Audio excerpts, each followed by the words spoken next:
Alors voilà pourquoi je vous ai dit que pour moi, il y a 3 causes principales qui te permettent de préserver ta foi. La première des choses, fréquente les mosquées. Au moins, alors je sais qu'il y a des gens qui travaillent, il y a des gens qui ne peuvent pas, il y a des gens qui habitent loin des mosquées, il y a des gens... Mais essaye au mieux de venir au moins une fois par jour à la mosquée.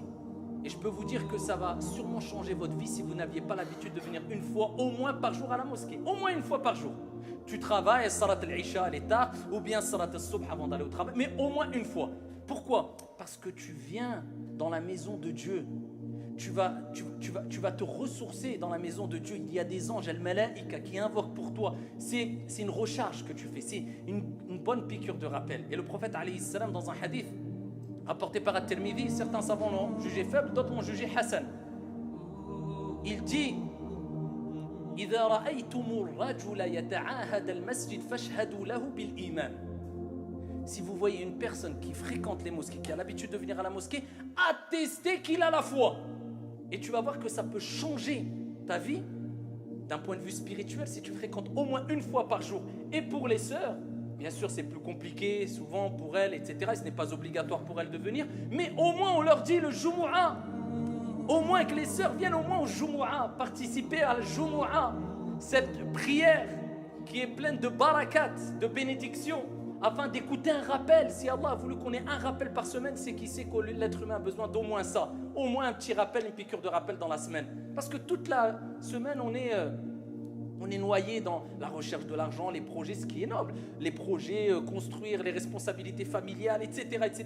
Il faut cette piqûre, il faut se déconnecter un peu, au moins une fois par semaine. Deuxième des causes, c'est ad-du'a.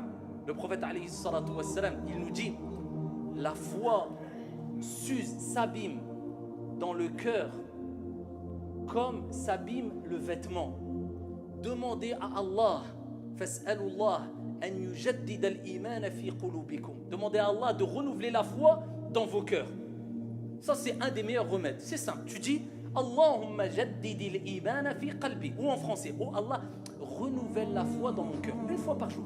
Allez, prends ça comme une ordonnance. Minimum.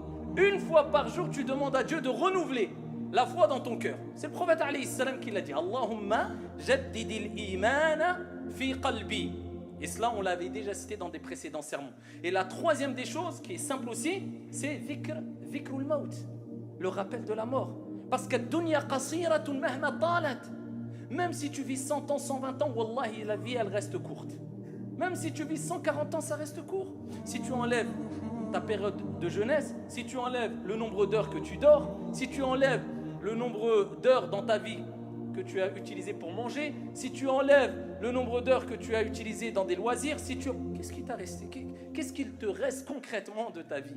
Donc la vie est très courte, surtout qu'aujourd'hui le temps passe très vite. Donc souviens-toi souvent et répète ce rappel qui est al-maut, la mort. Ça ne t'empêche pas de vivre, d'être heureux, d'être épanoui, d'être ouvert, mais toujours cela devant toi. Dans tous les cas, je dois mourir, donc je dois me préparer sereinement et sagement à rencontrer mon Seigneur Tabaraka wa Ta'ala dans l'au-delà.